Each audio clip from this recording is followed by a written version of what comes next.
Hey people, welcome to Success Mining. Did you know success is nothing but the outcome of the attitude we exude and carry in this world? And we at Success Mining help you create exactly that. Learn from the best and brightest in the world to embark on the journey of your success with us by hitting that red subscribe button and the bell icon to be notified of every video we upload to help you reach your goals. And without further ado, let's get started.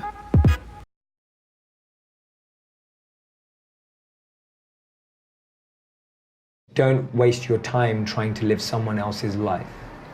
I don't know what to say, really. Focus in on your own strengths, To the biggest battle of you have to offer. Don't get lost in trying to become like someone else or pretend to be someone else. There's a beautiful, one of my favorite quotes by Einstein and then Steve Jobs again. Einstein said, if you judge a fish by its ability to climb a tree, it will spend its whole life believing that it's stupid. And too many of us are fish trying to climb a tree. Too many of us are monkeys being taught how to swim. Too many of us are lions being taught to live like cats. We're not getting to live in our element.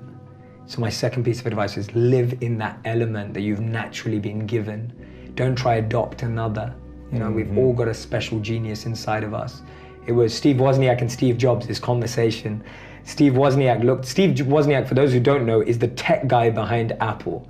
He practically invented the technology and the software and everything. So Steve Wozniak looked at Steve Jobs and he says, this is in Walter Isaacson's biography of Steve Jobs. Steve Wozniak looks at Steve Jobs and he says, what do you even do? He said, you're not a coder, you're not a designer, you're not a marketer, and you're not an engineer. What do you even do? Imagine challenging Steve Jobs. And Steve Jobs replies, he says, musicians play their instruments, I play the orchestra. That is the most deep understanding of one's role in life and not getting lost in other people's identities and perceptions of you. Steve Jobs knew that he wasn't a marketer, he wasn't an engineer, he wasn't a coder, so he hired all of those. But he played the orchestra, he brought it all together. And that's when you find confidence in your own role, you won't be envious of anyone else. How many of you have a crazy dream or a crazy goal? I want you to write out in the comment section, what is your crazy dream? The dream that keeps you up at night is the real dream you should be chasing. But to chase that dream, to find that dream, to make that dream a reality, you need a strategy, right? A dream without a plan is just a wish. Tony Robbins said that, right? A dream without a plan is just a wish, right? Without a strategy, without a guiding philosophy, without guiding principles, without actually creating a clear plan. I used to have this economics teacher, and I want you to think back to school as well. Maybe you had one. I remember this economics teacher. He walked in to the classroom, and the first thing that he wrote on the board, he didn't even tell us his name. We didn't even know who he was. And he turned up, he went inside the classroom, and he wrote on the board, he said, failing to prepare is preparing to fail. And all of us just burst out laughing. This guy hadn't even told us his name yet. But on the board, he wrote, failing to prepare is preparing to fail. And now when I look back at that, and as I grew up and hopefully became a bit more mature than I was in high school, I remember thinking about that statement. I'm thinking, how true is that? That when you're not prepared for something, you miss out on unbelievable opportunities. Now, I'm not saying good things don't happen spontaneously. Sometimes things happen by chance, randomly, etc., with a reason. But when you're prepared, you can capitalize on things in a huge, huge way. Mark Zuckerberg said it brilliantly at Harvard. He was saying that finding your purpose isn't enough. You have to help other people find theirs. And I know you're passionate about this.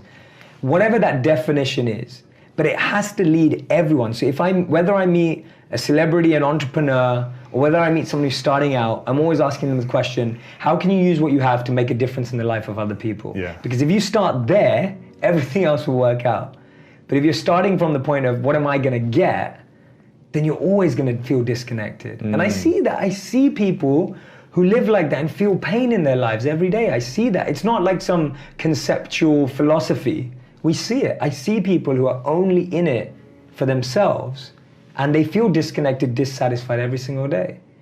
And then you see the other extreme where people are just trying to give too much, more than they even have themselves, and they also feel disconnected. Right. And again, and they have nothing at all. And they have nothing at all, right? So we know, again, attachment and aversion, two sides of the same coin. So we want to be in that dynamic balance of growth, but always to give. Yeah. So I always think, how can I go 3 steps deeper so that I can move 3 steps forward so I can give 3 times as much, right? That's always my mentality. How do I go deeper to go more forward to give more? Yeah. And if I can get those 3 in action for that reason, see, it's all about the reasoning. You can do anything you like, but it's why are you doing it? Yeah, we know of course, that, right? yeah. It's incredible that we root for underdogs. It's incredible that we want underdogs to win. Why? Because we're used to wanting our team to win. We're used to wanting the best to win. We're used to wanting to associate ourselves with people who are successful, right? We never go, oh yeah, I know someone who plays for that really bad team. Like, we don't say that, right? We say things like, oh, I know someone who plays for that really good team. I know someone who was MVP. I know someone who's the son or the daughter of the MVP. We try and associate or link ourselves to success. And when we do that, it in turn makes us feel more successful.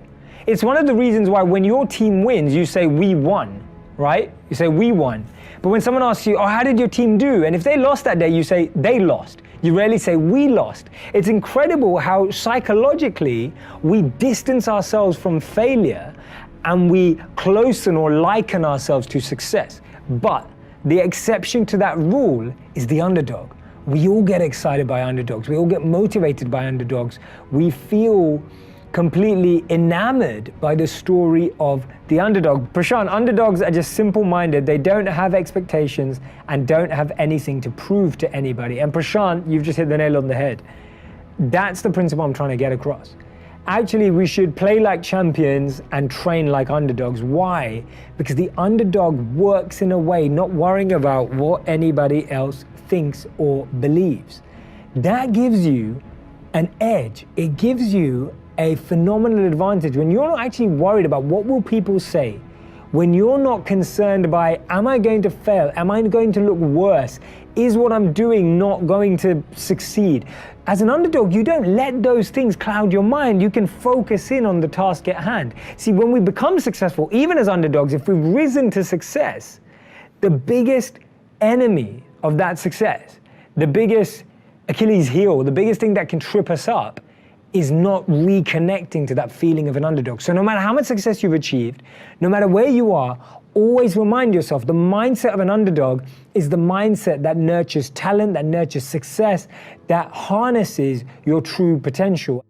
Almost 30, and I don't feel like I've accomplished anything in life. I made a promise to myself while I was at university that I would get a job that excites me every morning. But right now I'm afraid I'm not going in that direction. That note was written by a young person, and when I read it, my heart sank. I felt that way because I know so many people that are in that exact position. I remember when I decided to trade my 9-to-5 for a 24/7, it was because I wanted to do something that was meaningful every day. I wanted to do something that was purposeful and fulfilling from the moment I woke up to the moment I went to sleep. The one thing I didn't know before I started is how achievable that was, but also what it required. When I transitioned from my 9-to-5, or actually my 9-to-9, to a 24/7, I realized that I was going to have to work harder, smarter, and faster. And that step was full of fear, full of anxiety, full of insecurity, full of questions like, what will happen if it doesn't work? What will people say? Should I just have stayed where I was? I went through all of those emotions all at the same time, and then something came to me. I wrote down the various options that I had in life at the time, and I wrote a word above them that I believe summarized the experience or the result of what I thought that would give me. Some of them said ego, because I thought those career paths would give me a boost to my ego. Some said security, because there were certain roles or jobs I could take that would provide a certain level of financial security. And then one path said the word love, because I knew if I did that I would love every moment, even if it was truly challenging and sometimes really difficult to deal with. And that's why I'm here today making this video, speaking to all of you, because I chose the path that had the word love above it. Try that exercise, try that activity out to try and differentiate the motive, the intention behind what you're choosing and selecting in life. Now, just because you choose the word love doesn't mean that everything's going to be smooth sailing and that you're going to be successful. It's going to have its own ups and downs. And that's why wherever you go with your heart,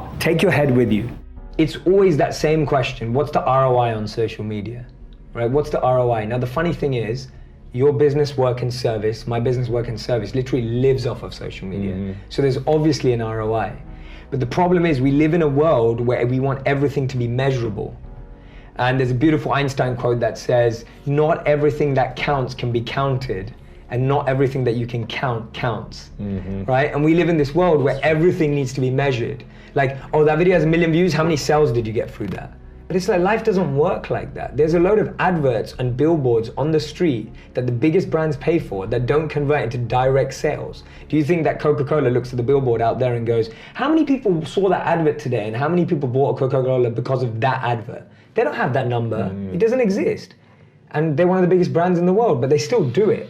So social media and video is just a new billboard. And the biggest brands know that the more you see it, like, I mean, this is funny, I saw this today. I saw a big billboard outside of my hotel that has all the Jenners and the Kardashians wearing their Calvins. Have you seen it? Yeah. Right, I saw it straight away this morning. Then I saw it on Instagram, and then I saw it everywhere. So already, I've seen it in 3 places. Now, I don't need women's Calvin underwear. But the point is that I've seen it in 1 million places. So anyone who's not using video hasn't understood that more people are gonna see video than anything else. And not just that, video is so much better than a billboard. You can say so much more. Right. So for me, it's just a lack of seeing opportunity. There's a great, I think this is a old tale, it's not true, but it's told that when Nike first went to India, they went there, and it's not Nike, it's any sneaker brand. It's a nice story. And when they first went to India, they saw everyone was barefoot. So the first reporter came back and said, oh, there's no market there because no one wears trainers. And then the second reporter went, then he said, oh, no one wears shoes. And then he came back and says, we've got a huge market out there, right? And it's the way you see it.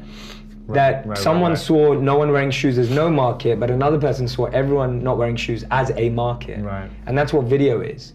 That you can sit here and debate the ROI on video for as long as you want. But the truth is, every major brand has invested in a front window that may not translate to direct sales or work or whatever it is. Right. But it does. Do you think every brand should be using video? Every brand should be using video.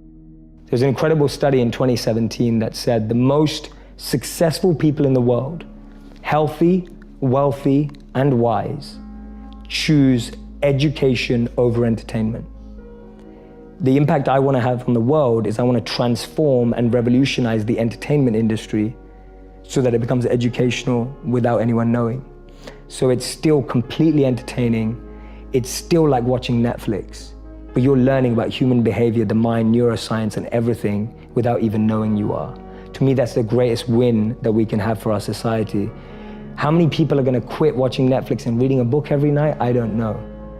But if we can make that book come to life on Netflix, that's gonna change the world, because that's what people are gonna consume.